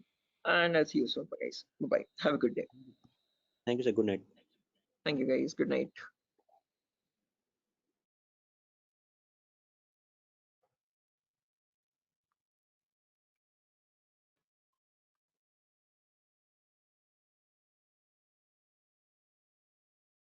Guys, can you see the screen now? Yeah, I can see you now. Yes, sir. With the Yes, it's visible. Sujata, Sogat. Yes, sir, it's visible. Right, perfect. Thanks. Okay, how many people are there? Kiran, Rakesh, Biswajit, Prashant, Shiva, Sogat. Okay, perfect.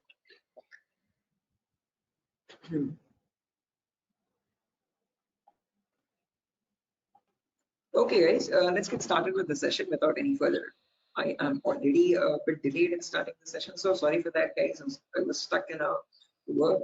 There was an issue with a security vulnerability actually with one of the organizations, so stuck with that. But anyways, let's get started with our class today. With our first session today will be on basic networking concepts. Before I get started, any issue with my audio or video? Anyone?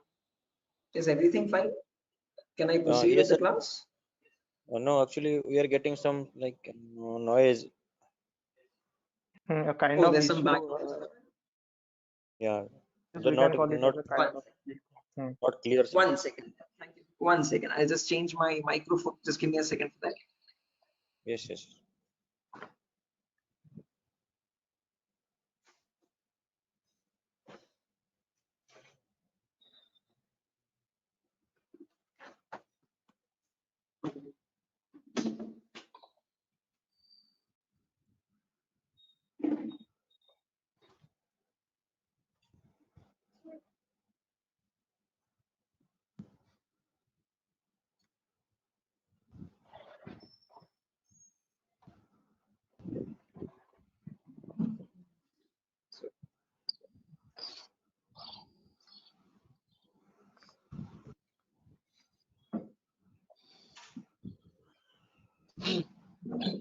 Okay. How does it sound now, guys? It is audible now. Yes, now it is clear. Sort of background disturbance, no kind of issues. Yes, yes. Perfect, perfect, perfect. Okay, guys, so let's get started without any further ado. So as I've mentioned, in today's class, we'll be going with basic networking concepts. We'll discuss what IPv4 addresses are. Okay, so before diving into IPv4 addresses, let's try to understand what a network is and what a host is. Now, these are very two simple words that you keep coming across every single day. Okay, a host is nothing but an information device. Okay, any information device which is capable of communicating with other devices is known as a host. Okay, it could be a mobile phone, it could be a router, it could be a laptop, a personal computer, or any other device, an information device, okay, which is capable of communicating with other devices. Now, when you have such devices connected to each other, okay, which can communicate with one another, that forms a network. Okay, so a network is a collection of hosts which can communicate with each other and transmit data. Now, just like how we humans communicate with one another, we have our respective names. Okay, I can address you by your name. You can call me by mine, okay, and we can communicate with one another. We have our unique identities, okay. Similarly, these information devices as well have their unique identities, okay. So when they communicate from one device, when it wants to send packet to another device, it has a unique address for each device, okay, and on that address they communicate with one another, and that address is known as the IP address, guys. IP stands for Internet Protocol. This was built by the US military late in the 1950s or 1960s, okay, and there was IP version 1, IP version 2, IP version 3. All these were unsuccessful attempts. They were you could say experimental. What successfully worked out was the IP version 4, and we are still using that in today's world also. IP version 4 in simple terms is Internet Protocol version 4, okay, and that is what we'll be discussing about in today's class, okay. Anyone here who already knows about IPv4 addresses and who's familiar with these networking concepts? No, sir. Anyone? I'm not familiar, but I know the any some, like whenever I was doing programming, networking programming in college days. So since the networking, I know how to join the socket networking programming. I know some networking IP address, and also I've studied through MCA curriculum. So Right. Okay, perfect. No worries, guys. Just in case, even if you don't have any idea, we'll be going from the very basics, okay, from the binary itself, okay, to understand what these IP addresses are. Just as a information question, I just wanted to know if anyone was familiar. If not, also don't worry at all.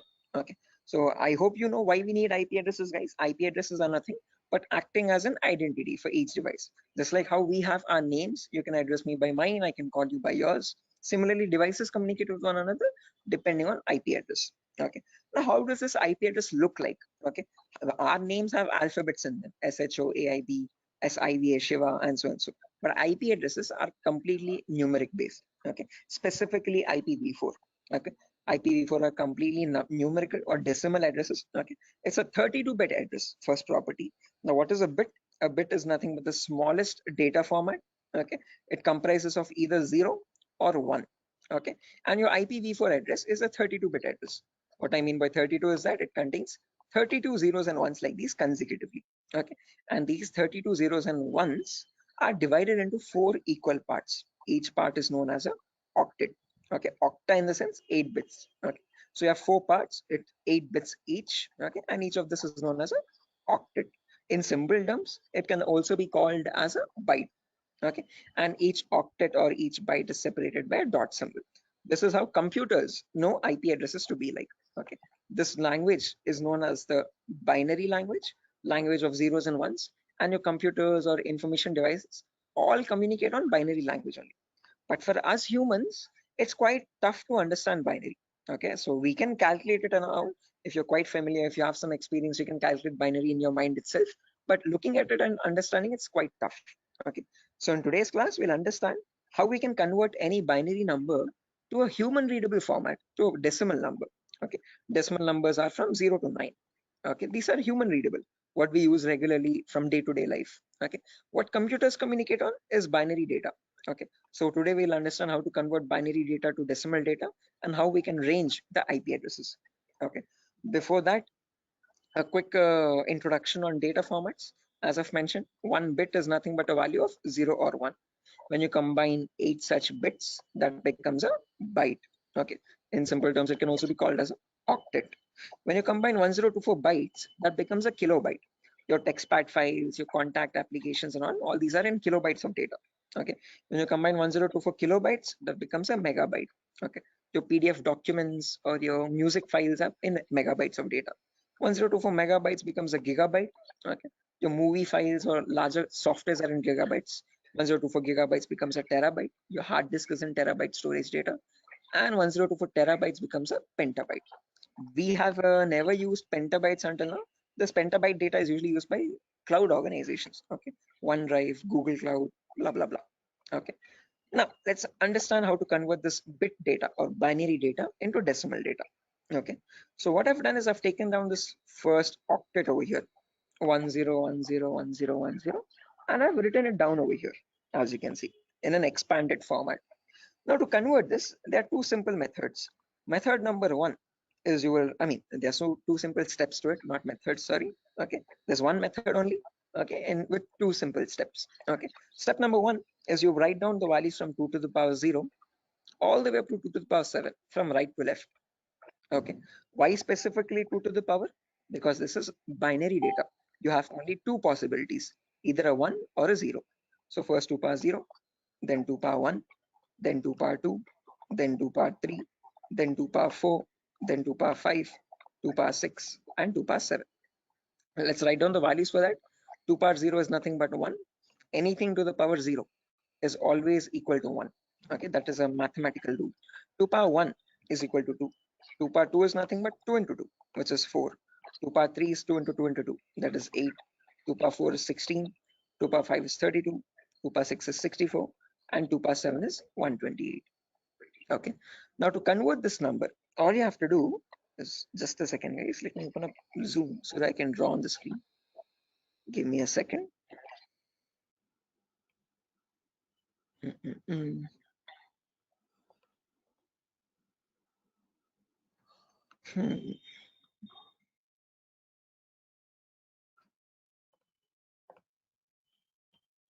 Right, perfect.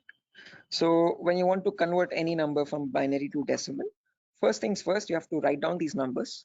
Then you multiply the lower number with the top one and add with the next one. As simple as that. Multiply, add, multiply, add, multiply, add. This goes on till the last step. Okay. So firstly, 2 power 0 into 0.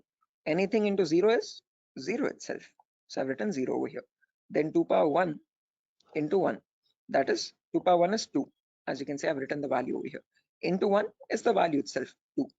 2 power 2 is 4. 4 into 0 again, we have 0. 2 power 3 is 8. 8 into 1, 8 again. 2 power 4 into 0, 0. 2 power 5 into 1, 32. 2 power 6 into 0, 0. And 2 power 7 into 1, that's 128.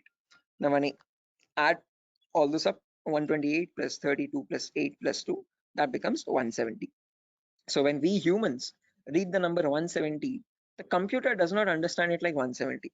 It understands it like 10101010, something like on signal, off signal, on signal, off signal, on signal, off signal, on, off, like that 4 times. Okay. So is this clear, guys? Any questions or doubts up to this part? Like how we have converted this binary number to a decimal number? How we know that 170 is equal to 10101010? Any questions for anyone? Again, guys, if you have any questions or doubts, please feel free to raise your hand or let me know. You can interrupt me at any certain point. Okay, no issues at all. If you want me to repeat a concept also, please do let me know. I will repeat it as many times as you want. Okay. So guys, any questions up to this part? How we have converted this binary number to a decimal number? Shiva, Sujata, Bharati, Tripti, Vidyadhar. Who else is there? Hello. Biswajit, Chaudhary, Prasad. Hello. Yeah, Biswajit. Sir, you spoke about binary to decimal conversion. Sorry, decimal to binary conversion. Am I right? No, binary to decimal. I've converted Binary. this number 10101010 to So decimal number 170. all the numbers was converted into binary as a decimal. All the binary number is converted into decimal 170. Right.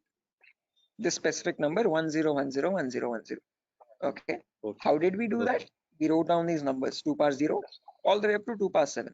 Multiply the lower number with the top one and add with the next one. Multiply and add, multiply and add, multiply and add. And that's how I got the final result as 170. So this 170 in binary is equal to 10101010. Right. Is this clear, Biswajit? Yes, I am clear. I know and I clear it. Perfect. If everyone has understood this, guys, I have another number over here, as you can see, 01011010. Can everyone convert this value and give me the answer for that? Take your time. You have the table over here as well. Okay. And as I've mentioned, you need to multiply the lower number with the top one. And just go with the next. Multiply and add, multiply and add. Okay. Take your time, guys, and let me know.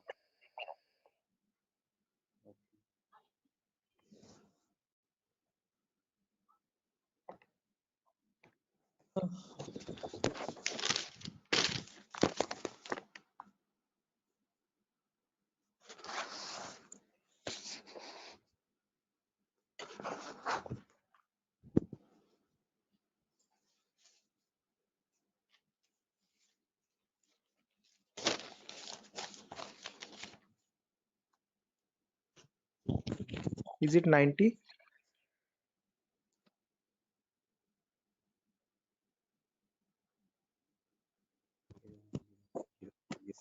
Should be 90.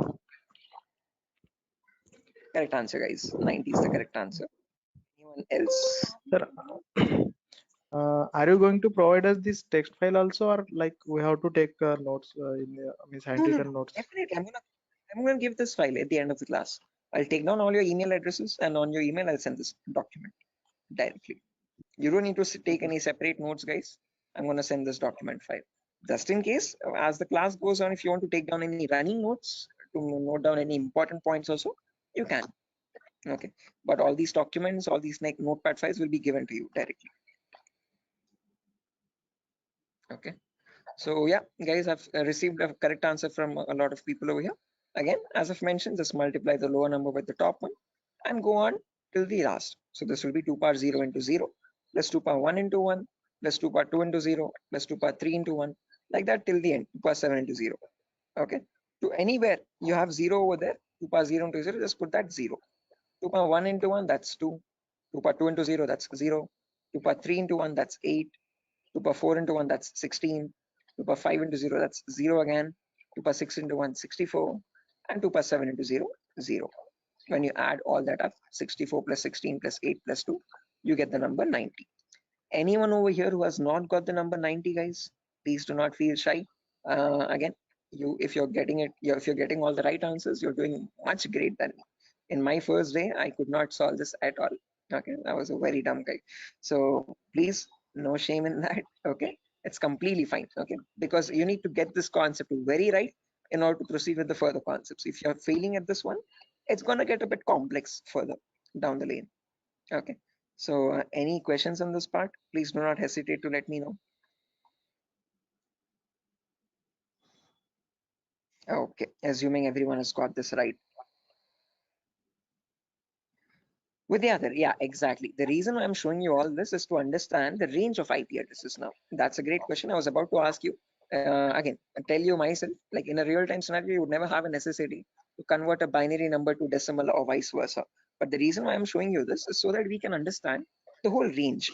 So if you remember, I've told you, IPv4 addresses are 32-bit address. Okay, so in that 32-bit address, if I wanted to get the first IP address, all I have to do is put all zeros everywhere. Okay, now when you put all zeros everywhere, when you convert that, you get the final IP address as 0.0.0.0. Okay, but if you want to get the last IP now, you have to put all ones everywhere. Okay, in all the octets, I've put all ones. So when I convert that, now there will be 2 power 0 into 1 plus 2 power 1 into 1 plus 2 power 2 into 1 all the way up to 2 power 7 into 1. So that would be 1 plus 2 plus 4 plus 8 plus 16 plus 32 plus 64 plus 128. So that is how you get the number 255. Okay, so the last IP in the IPv4 range will be 255.255.255.255. You will never have a number above 255. The reason being, now you know, because when you convert from binary to decimal, the maximum number you can get is 255 only. So you can never have an IP address like 300.250 or 700.150, something like that. Okay, that's an invalid IP. Okay, whatever IP addresses you have, those numbers will always range between 0 and 255. Okay, is this clear, guys? Everyone, why only specifically 255? Yes, yes. Any questions to this part? Perfect. No, this is Now the maximum. Maximum. Yeah, guys, was Hello. someone asking a question? No, I just asked you. This is the maximum IP address to be connected, and maximum host to be connected.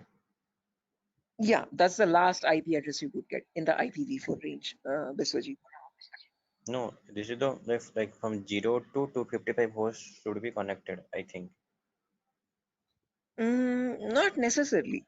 When we talk about IP addresses now from 0000 to 255, 255, 255, 255, we have around 4.3 billion IP addresses in total. Okay. What you're referring to is classes, guys. Class A, B, C. In class C, you can connect only 255 hosts. That is a much ahead concept. We'll reach there tomorrow. Okay. That's class C. Yeah, with the other. Exactly. Okay. So we have not come up to there, guys. So let's not jump ahead. That might confuse the other students. Okay. So we'll go in a very slow pace. Okay. We'll go step by step. Okay. Let's try to now we know the range of IPs. We know what IPv4 addresses are, how they look like. Okay, and what are the total like numbers, where are they starting from, and what maximum number can they hold. Okay, we know they start at 0000 and they end at 255, 255, 255, 255. Now in between these two numbers, how many addresses do we have is the main question. Okay, how many IPs are there?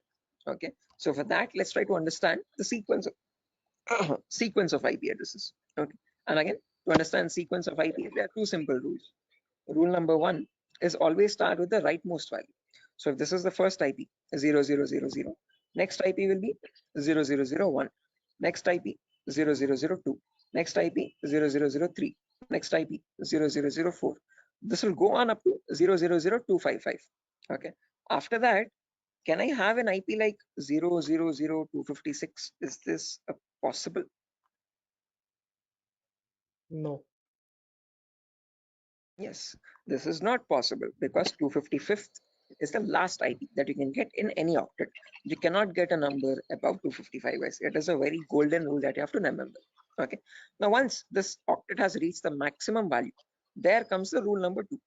Only after the rightmost octet has been completely filled, then go to the left value. Okay. And after going to the left value, reset the rightmost value back to 0. Okay. What I mean by that is now this is completely filled. So now this left value 0 changes to 1. Okay. And the rightmost value 255 again resets back to 0. Okay. So next IP after 000255, next is 0010. Now don't directly jump from 0010 to 0020. That is wrong again. Okay. Rule number one, always go with the rightmost value first. So after 0010, you have 11, then 12, then 13, then 14. This goes up to 1255. Okay. After that, 20, then 21, then 22, then 23. Then you have 2255, then 30, 31, 32, 33, then 3255.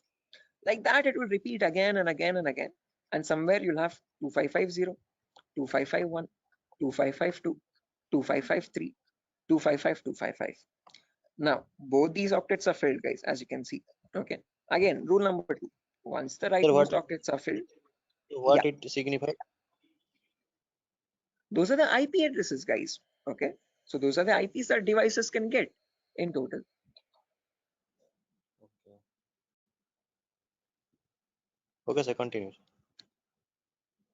Right. Again, doesn't signify anything. I'm just showing the sequence of IPs. Okay. How do IP addresses progress from one another, one after the other, one after the other? Okay. Like after number one, you have number two, number three, number four. Like that, I'm showing you how IP addresses cycle one after the other. Okay. After 255, 255. Yeah. Is this class C or class B? This is the whole range of IP addresses. We have not come to classes, so forget that classes exist for the time being. Okay, I have not discussed what classes are. Okay, I have not discussed. I have not brought up the word class. Okay, so for the time being, just forget the word called class. When I come into it, then get reminded of it again. Okay, Biswajit, do not confuse yourself. I am right now just telling you how IP addresses progress from one after the other. Okay. So I'm just telling you what is the first IP. After that, what is the next IP? After that, what is the next IP? After that, what is the next IP? As simple as that. Okay. So after 00255, now this is completely filled. This is also completely filled. So now this 0 changes to 1. So after that, 0100, 0101, 0102, 0103. Then you have 10255. Then after that, this 255 becomes 0 and this 0 changes to 1. So 110, 111, 112, 113, 11255. Like that, the cycle repeats again and again and again. And somewhere you'll get 01 255, 255. Just like how we had 0, 0, 255, 255, you have 0, 1, 255, 255. Then after that, from 0, 2, 0, 0 to 0, 2, 255, 255. 0, 3, 0, 0 to 0, 3, 255, 255. Like that. 0, 255, 0, 0, 0 to 0, 255, 255, 255. Now, whatever cycle repeated from the first IP 0, 0, 0, 0 till the IP 0, 255, 255, 255, same cycle again repeats from 1, 0, 0, 0 to 1, 255, 255, 255. Same repeats from 2, 0, 0, 0 to 2, 255, 255, 255. Same from 3, 0, 0, 0 to 3, 255, 255, 255. Finally, from 255, 0, 0, 0 to the last IP 255, 255, 255, 255.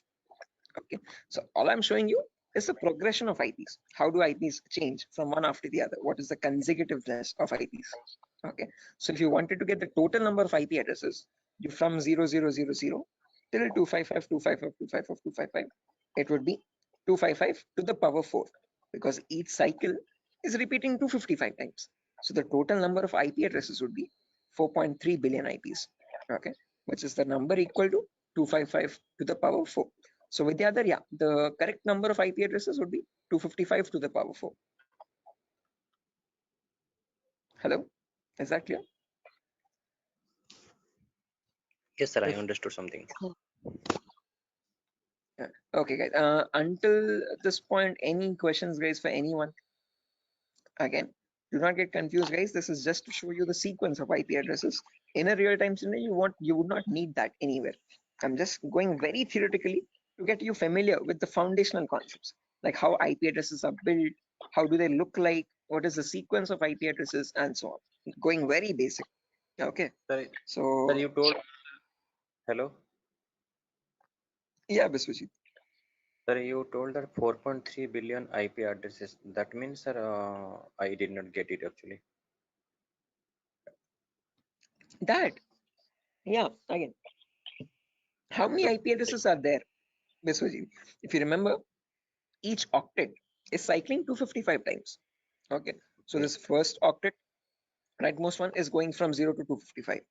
Okay, after that from 10 to 1255, again 255 times. So like that, each octet is cycling 255 times. So there are 4 octets now. So 4 octets in the sense 255 into 255 into 255 into 255. Basic permutations and combinations.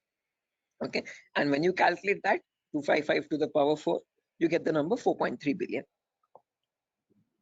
Okay, so that is how we got that number. Is that clear, guys? Okay. Hello? Hello? Yes, sir. Yes, sir. I understood. Right. Perfect, guys. Now, my question to you guys is, in today's world, in the era of 2022, are 4.3 billion IPs sufficient?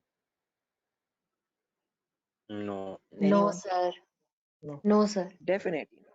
Right, correct. Because the population itself is around 8 billion people, right? Close to 8 billion or 8.5 billion. 4.3 billion IPs are nowhere sufficient at all. Okay. Again, each person might use multiple devices in the network also. Okay. So that is why, to come up as a solution, they made these IPs into 2 different parts. Okay. Solution number 1 was they divided these IPv4 addresses into again 2 categories. One, something is known as public IPs, and there's another category called private IPs. Okay. This categorization, okay, or division of IPv4 into public and private IPs is known as NATing, network address translation. Okay, when they knew that this solution is also not working out, this might also still cause the IPs to go extinct, then they came up with another set of IP addresses known as the IPv6 address, guys. Okay, so not just IPv4, there's another version as well called IPv6 address, and these are 128-bit addresses. What we are seeing until now is just a 32-bit address. 128 in the sense 4 times the size, bit length size of IPv4. Okay, but in that you have trillions and trillions of IPs. Okay, not billions, but trillions.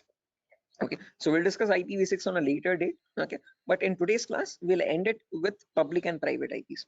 So let's try to understand what these public IPs are and private IPs are.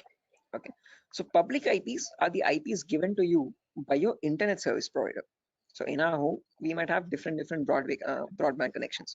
You could be using Act FiberNet or Airtel or Tata Docomo or BSNL. All these people are providing you the service of internet. Hence, they are known as ISP, internet service providers. Okay, they give you access to the internet by giving you a public IP. Okay, so to your home, you might have a router. Okay, that router might be getting a wire from the outside. Okay, that outside wire, that cable is nothing but giving you the public IP. Okay, so if you want to check your public IP, you could just go to the browser, and in the browser, you could just search, what is my IP? What is my IP? And from that, you get an IP address over here. If I click on the first link in the browser, you can see I'm getting my FiberNet from Act Fiber Beam. My location is Pedawalter, Andhra Pradesh, Vishakhapatnam. Okay, so this is my public IP. This is the IP I'm using from my ISP to access the internet or to take the Zoom session. Okay, locally in my network, now I have multiple devices. I have my phone, I have my laptop, I have my smart TV, I have my smartwatch, and so on. So these devices internally or locally also need IP addresses. What they use in a local network, in an intranet, is known as a private IP. So private IPs are the IP addresses provided locally in a network. Okay, so this can be given manually by you, by the network admin, or they can be given automatically as well from a DHCP server. Now, don't worry what this DHCP server is. We'll discuss about it in tomorrow's class. But one important thing to note is public IPs are used for connecting to internet. Private IPs are used in a local intranet. Intra is nothing but a local network, a small indigenous your house network or home network. Okay. So if I just draw this out to show you much clearly, let's say over here, this is my ISP. I hope the drawings are visible, guys. This could be my ISP, internet service provider. Okay, and I have my house over here in Vishakhapatnam somewhere. Okay, in my house I have multiple devices. I have my phone, I have my laptop, I have my smart TV, and I have my Wi-Fi router also. Okay, this router is getting a connection from the ISP outside externally. Okay, this is nothing but my public IP. Okay, this is the public IP part. Oh, sorry, public IP. Okay, on the intranet locally. Now these devices, every device will be connected to the router internally. Okay, by giving the correct Wi-Fi router password. Okay, and these devices will get the private IPs. Okay, my phone will get one private IP, my laptop will get a different private IP, and my smart TV could be getting a different private IP. Each of them will be unique in a local network. Okay, so this is where public IPs come into play, and this is where private IPs are used in a local network. Is this clear, guys? Any questions up to this part theoretically? Hello? Public ISP, private. Okay, sir. Any Just questions, guys? sir, actually, internet, just Yeah, internet is what you connect to the World Wide Web. Okay, whenever you're opening up your browser and connecting to any public website, okay, that public website is nothing but the internet facing site. Okay, your google.com or your yahoo.com, youtube.com, all these are public addresses. Okay, private IPs are the local IPs. So your inside home network is a private IP network, and that private network is known as the intranet. Okay, and this is the intranet, INTRANET. Okay, intra is nothing but local network, and this is the internet. Okay, is this clear, guys? Sir, Any I questions have or a doubts up to this? question. Yes, please go ahead, guys. Sir, why they have been given private IPs? Like they are also connected with internet somewhere around. Okay. So, like, why they have been given private IPs? They should be public, right? Which ones? I didn't get your point. Who's Like asking the question, guys? the devices which are in the home, they are in private IP, right? So somewhere Yeah. around they are also in connection with the ISP.